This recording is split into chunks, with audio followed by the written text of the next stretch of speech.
Good morning. So Stan actually said this was funny, but there was a post about toxic people being like dimming their light and discouraging. And I made a comment about how sometimes they're not like toxic, they're just like different personalities. And I shared the story of when I was in grad school at University of Maryland, Baltimore School of Social Work. I was part of the USGA. So that's the University Student Government Association for the whole school. So we had dentists and lawyers and doctors and all that. And I was with the social work. So there was like 3 of us from School of Social Work that were part of this group. And we did this leadership retreat with the USGA. About 40 of us, 30, 40 of us. And we did the Myers Briggs test. And I tested by far the highest for intuitive. I just did the test a couple minutes ago and was still 89% intuitive. The opposing is either observant or realistic, right? The story is they had the most realistic person leave the room and close the door. And they said, all right, you have 1 minute to tell us everything you can think of about an apple. So the realistic person's out of the room, and I go, okay. Apple dumpling, like apple, you can like dunk for them, you can cut them up and make artwork, you could like even like badminton racket them, you could peel them and do stuff with the peels, you can make like artwork out of them. And I'm like going on and on about these like ideas for like, I'd say 45 seconds. And then I'm like, oh, it's a fruit, it can be red, green, you can bake a bunch of stuff, apple dumpling, apple cobbler, you know, and then I'm thinking of food stuff. First, I think of the creative stuff. So the minute's up, and I'm still like, you know, had stuff to say. Because I was like, oh, everything about an apple. So then the realistic person comes in. Same question. Tell us everything you can think of about an apple. Right? And they go, it's a fruit. It's red or green. Ooh, apple pie. And they say, you know, anything else about an apple?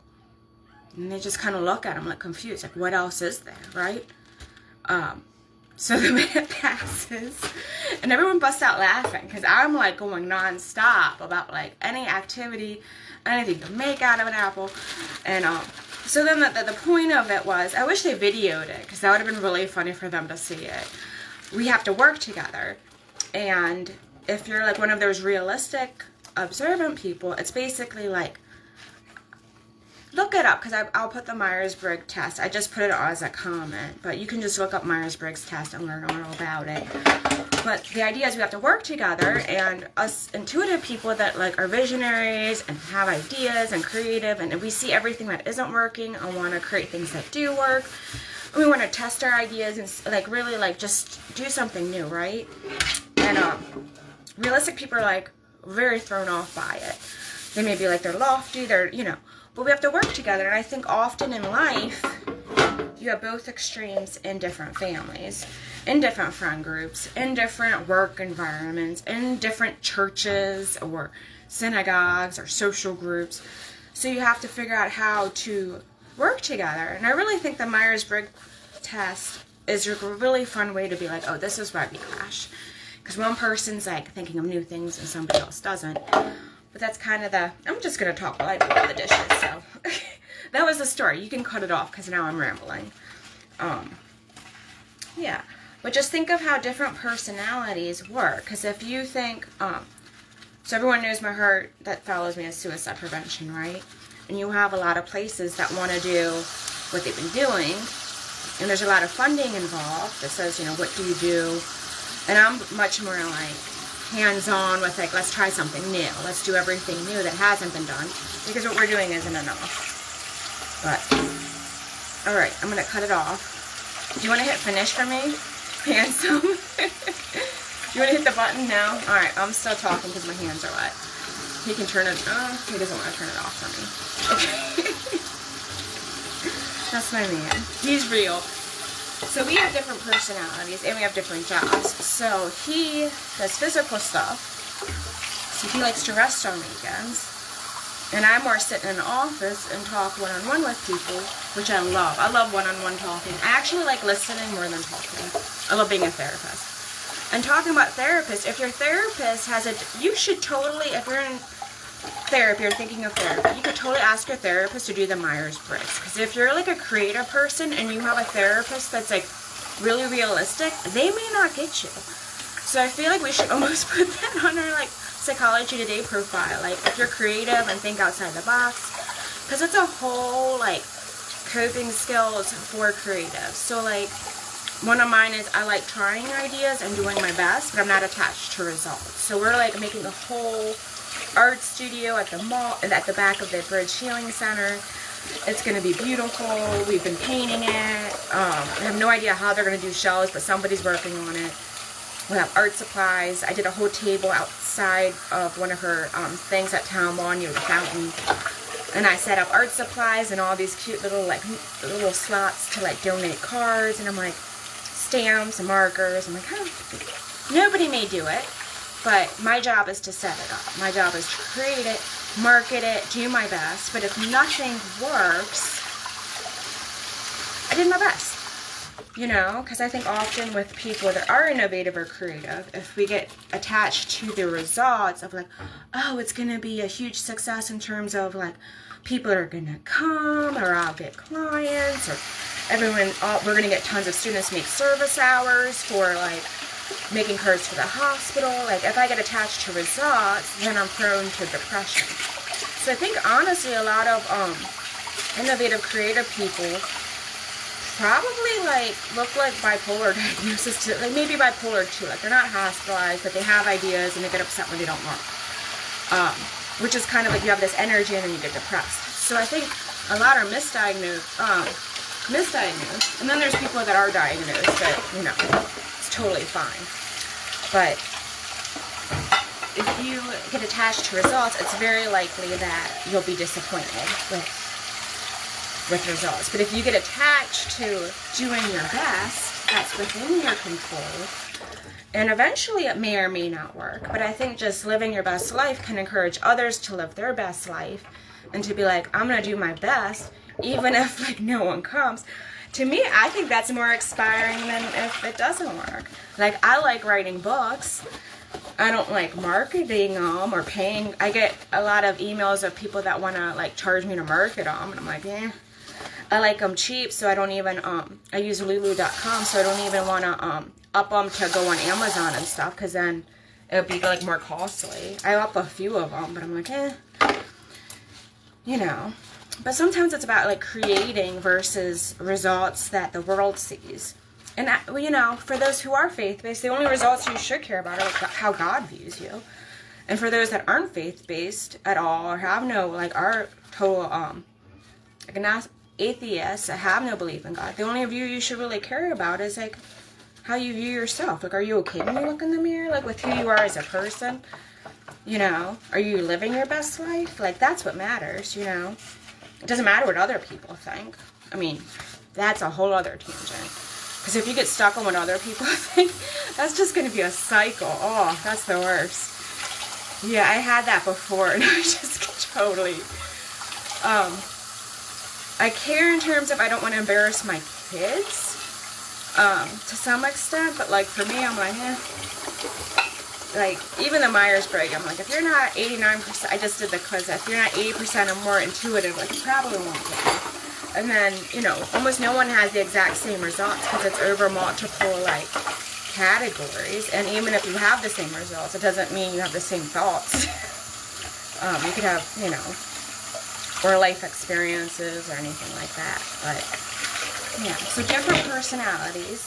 I think it's absolutely fine to not be understood by others and to be a good person. I think, yeah, being a good person, like, is what you think of yourself. And, you know, some people be like, oh, it's foolish to invest time in this thing or that. You get to live your best life. Like, I've definitely worked in nursing homes.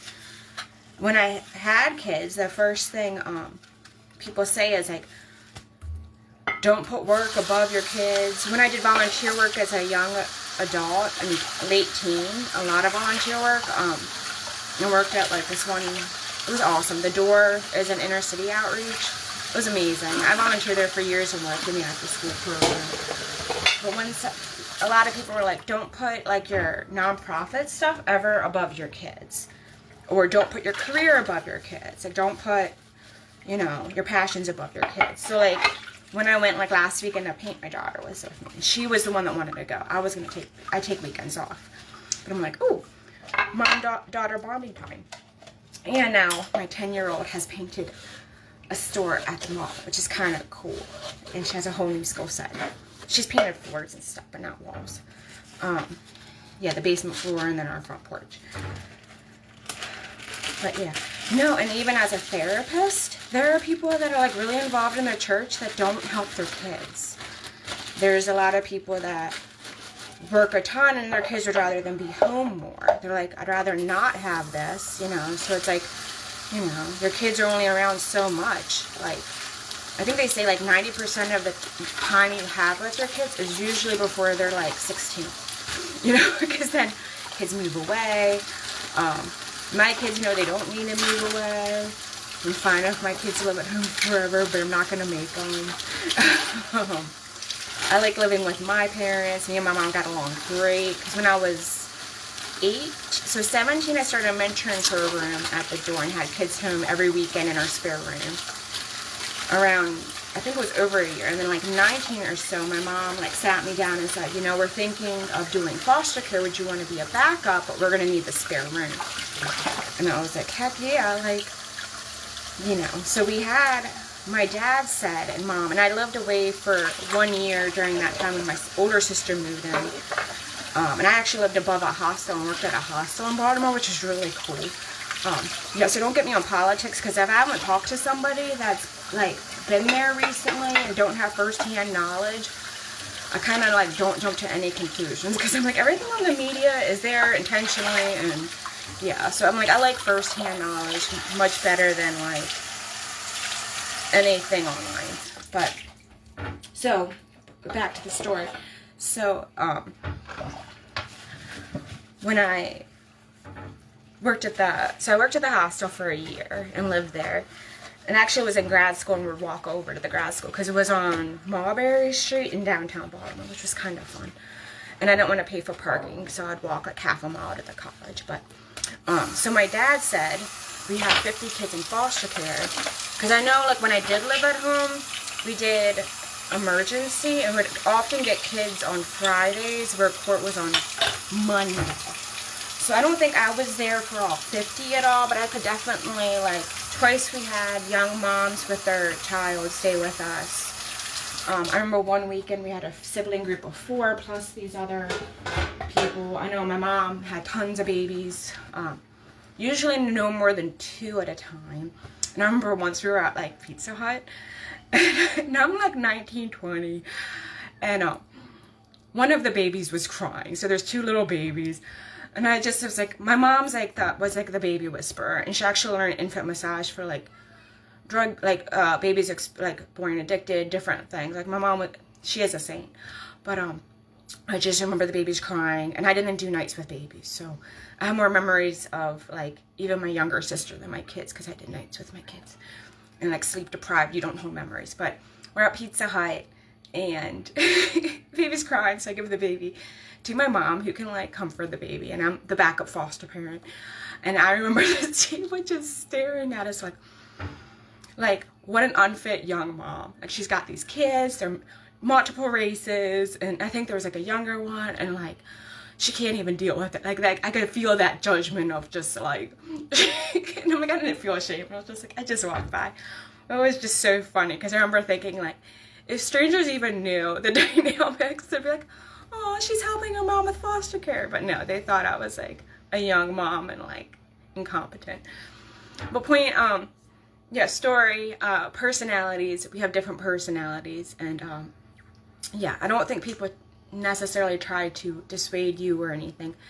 And the USGA, the idea was like, also went into how different personalities can help each other. So if you are a visionary, lofty person, how do you find people that help funnel that into reality and things like that? And if you're in reality and it's not working, you need to find somebody that thinks outside the box. So there's pros and cons for every personality, and they're all, you know, designed by, if you believe in God, and we can work together. All right, have a great day.